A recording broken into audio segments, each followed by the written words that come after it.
number 2 officially underway. We'll welcome our video audience to the program on our YouTube channel, Prater on the Ballgame. Our video segment's always brought to you by the Dollar Loan Center. So excited to have that here. Prater, we did want to talk one big deal this segment, and it's a huge deal for the folks in Boise, Idaho. And that deal is Spencer Danielson will remain the football coach here at Boise State, which is no surprise.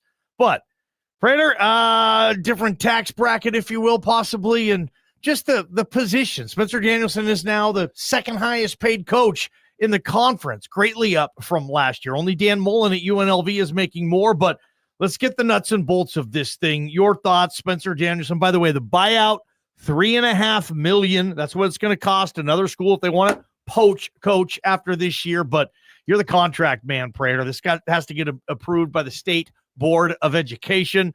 Where are we going with this one? Spencer Danielson, dude. Yeah, and the more accurate, and it is $3.5 million, but that is, that's if he leaves now or in the middle of this football season. We'll get through this football season. We think it's going to be okay, and the buyout will drop by $500,000. So technically, when he gets through this first football season, by the time January of 2026 rolls around, that'll drop down to $3 million, and then every year it'll drop down a little bit. I think it's fantastic.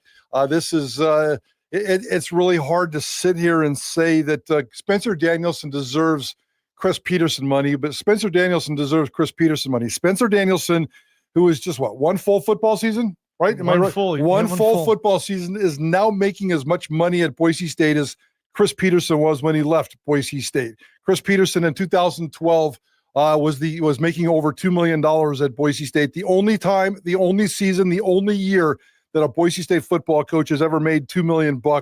And Spencer Danielson, retroactive to March 1st. So this money has already been showing up in his bank account. Retroactive to March 1st, Spencer Danielson went from $1.1 million last year. He was scheduled to make $1.2 million this year. And that number now is $2 million. So Spencer Danielson is a $2 million football coach. And by the time the 2028 football season, the 2029 football season rolls around, and this is good through the 29 season, he'll be making $2.4 million. Significant jump from his last contract. The original contract that Spencer Danielson signed was worth a total of $6.5 million. So now, Prater, much more than that. And I mean, Spencer now has the security. He has the backing. He's, obviously going to be more comfortable financially, and just not just financially, but I think would you agree that this is also a message sending the university sending Coach Danielson a message like, hey, we do want you here, and we will pay what we can afford. We'll pay more than we'll pay just about any other coach. So that's one thing I wanted to bring up there, but also the assistant coaches. You hear most head coaches who get extensions, they always say, well, I'm just happy that my assistants are getting extensions too. And that's the case here in Boise. Yeah. Last year, it's always the salary pool, and every FBS program gets 10 assistant coaches, the full-time ones that can recruit. I mean, they can have up to 30, 40 advisors, assistants, analysts, whatever they want. But you have 10 full-time assistants. They go out and recruit. That's the core of your staff. And last year, those 10 assistants made a total of $2.86 million.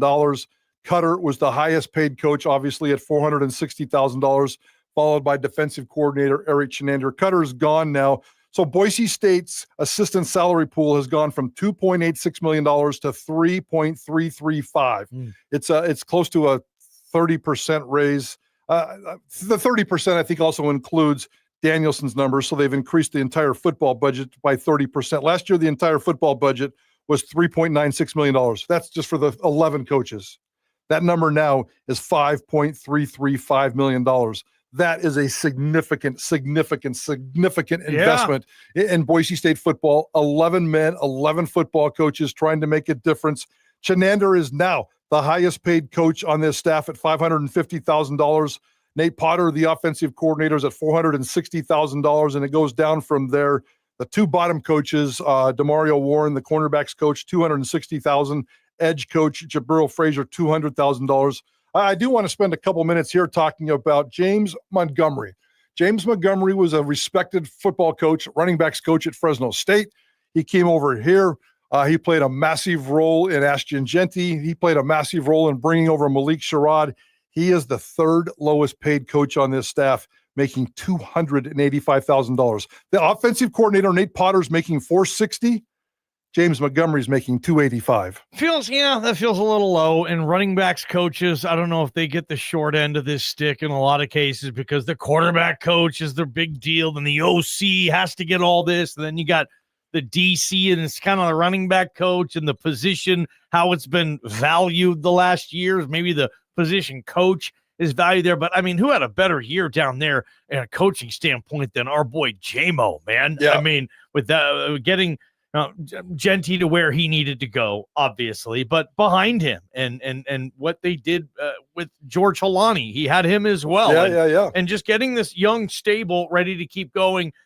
If James Montgomery went somewhere, NFL, he's mentioned, or a bigger school that's going to pay a running back coach $700,000, like in the SEC, where that they make $700,000-800,000. He's making what, $250,000 here? Yeah, $285,000. That's going to be hard. Yep. That would be a pill to swallow, I think, for this fan base if they lost James Montgomery. Very popular coach down there. We know with the media, everybody speaks exceptionally highly of James Montgomery. Hopefully, he's part of that new pool, Prater, that's going to bump some of these assistants up, huh? Yeah, he got a $50,000 raise, which a lot of us would take a $50,000 raise in a second. So it's not like Spencer Danielson didn't recognize the work that he did. I mean, Chenander got a $110,000 raise from last year to this year. He was the defensive coordinator last year. He's the defensive coordinator this year. He got a $110,000 raise. So that's probably more of a lifetime service contract with his resume and where he's been and what he's done and his background. So that's fine. I'm not saying Eric Chenander doesn't deserve that. I just think that James Montgomery's probably worth a little bit more, but who am I? I'm just an outsider. Jeremiah Dickey, Spencer Danielson, they know what is going on behind the scenes. I trust them in terms of how they're doling this money out, but I'm on the record for getting James Montgomery a little bit more of a raise. Everybody else seems to be right in line. Collins at $360,000, Keene at $350,000, Hill at $290,000. Hill's the brand new quarterback coach, and he's making $290,000. Comes in and automatically makes as much money as Matt Miller, who's also at $290,000. And then Coach Stockton over on defense is also making $290,000. So everybody's getting paid. Everybody's doing a nice job. That's all good money to live here in Boise, Idaho. And it all starts with Spencer Danielson, 5 years, $11 million, and a brand new contract. Yeah, and that is good money to live with here in this community, Prater. It really is. And you get the family going, and everybody a lot of people, we love living in this community for a lot of reasons. And affordability, at least it was a lot more affordable back then, but it's still not too shabby. Is this a prove-it year for Spencer Danielson? We've talked a lot about that too, and we've said it is, but, I mean, how does this does this do anything for or against it? I mean, doesn't Spencer Danielson have to prove to people that he can do something without Ashton Genty, or no? Yeah, well, for me it does. And I'm curious, and we'll have Jeremiah Dickey in our studio or on our show next Tuesday. His regular monthly Ask the AD with JD segment is this coming Tuesday, and we're not sure if he's going to be in studio or on phone, depending on his schedule. And we'll ask him about some of that stuff. But in my mind, I would have had that conversation. Spencer Danielson needed a new contract right now, and I'm glad Jeremiah got that done. And that sometimes you can't fight the timing, and the timing was now based on what Spencer Danielson did. And it's, trying to keep up with the Joneses and trying to stay competitive, trying to stay fair market value and all that stuff. You do a great job, you get paid for it in the world of college football. And Jeremiah Dickey from the first day in the offseason said, we're going to take care of Spencer Danielson. So he wasn't flinching whatsoever. In my mind, yes, whether it's a contract or not, it's absolutely 1,000% a prove-it year for Spencer Danielson. No Dirk Cutter, no Ashton Genty. And let's see what he can go off and do this year. And I got several texts this morning from people saying, shouldn't they have waited? Shouldn't this be let's see what he can do without Genty. Let's see what he can do without Dirk Cutter. Shouldn't Boise State, before spending $11 million, have waited until after this season to see if he's really worth it? You could say yes. I could build a case for yes, but you don't build a case like that. You look for the long term, and it's more about the winning and losing. And it's about what he means to this community. It's what he means to this community. It's what this community means for him. It's what he's done for Boise State football. There's a lot of intangibles here. And again, you can't fight the timing. So they had to give him the contract now, but Yeah, in real life, in reality, if everything aligned perfectly, you would want him to go through that prove it year and then maybe give him just a little bit more cash. I don't want Boise State to get in the point where they're giving the football coach a new contract every year. If he proves it and does a fantastic job and gets Boise State back into the CFP without those two guys, he's probably worth more than $11 million. Definitely. And you guys share your comments. Cloverdale Plumbing text line. We'd love to get your thought on that because, because prove it years are part of sports. I mean, Phil Jackson had to prove it that he could win titles without Michael and Scotty. He goes to the Lakers and has 5 more titles in another dynasty. Kobe Bryant had to prove that he could win a title without Shaq. I mean, that's just what sports is and are. I mean, you have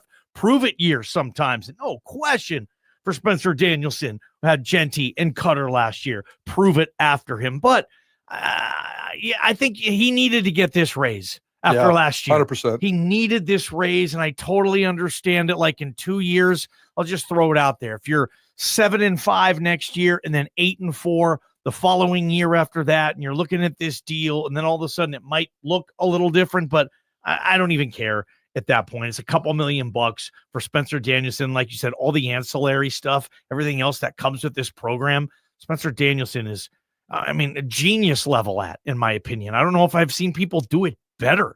And the way he operates, the way he manages and empowers, man, I still think he's damn near the best bargain in all of college football coaching. And let's see what he can do next year. But he doesn't necessarily have to prove it as much to me. I think they're going to be good next year in this league, but outside of the league, don't lose 67-3 at Notre Dame, right? Yeah, exactly. Don't and get into the Mountain West Championship game and do all the things that are expected. You compete for the big games. You compete for a win in the big games. You compete for championships. You compete for big bowl games. And if you can hit 2 or 3 or 1, 2, or 3 of those boxes, we're off and running. So nobody's saying that he doesn't deserve it. He definitely deserves it. You can make a case for him to deserve it more.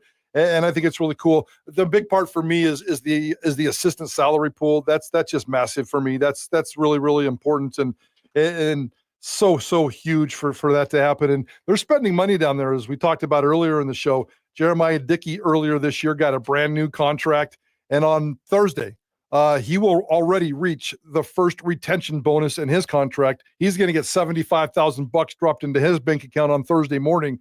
So they're spending money. Jeremiah Dickey is raising money. Boise State University and Boise State Athletics are raising money. And right now they're spending it on people. And you probably won't see a lot of, outside the north end zone, you probably won't see a lot of building stuff going on down there. Now is the time for all of college athletics to invest in people and not buildings. And Boise State did that the last couple of weeks. That's what I agree. And we had somebody text the program in. Guillermo in Nampa says it's also about stability for the program. And this was a move of stability. This was a move of saying, hey, we want this. It's okay. I'm not going to cut you up for going 7-5 every now and again. Like, we're okay. We got this. We're in it for the long haul. And that means there might be 8-4s.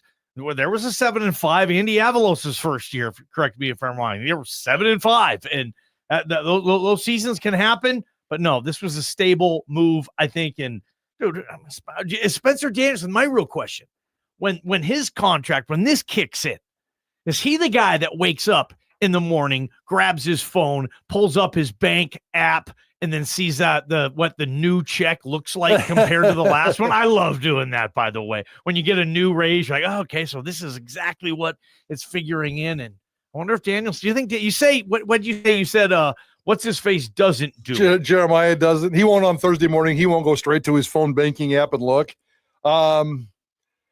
I don't think Spencer Danielson's that kind of guy either. And by the way, his contract is retroactive back to March 1st. So he's already been getting his checks. Mrs. Danielson's already been getting his checks. Okay, so they've already been getting these paychecks. Yeah, they've already been taking care of that. So that's pretty cool for them. It went into effect on March 1st, 2025. So that's pretty cool. I don't know how they operate. I mean, I wake up every morning and I have like 9 apps I look at after I put in my when I get on my phone, and one of them is always my bank account, and it always goes down. So Maybe Spencer Danielson and Jeremiah Dickey look at their banking app every single morning like us little people do. Dollar Loan Center video segment. One quick one from Surf City Bill Prater. Where do you think this money is coming from? He asks.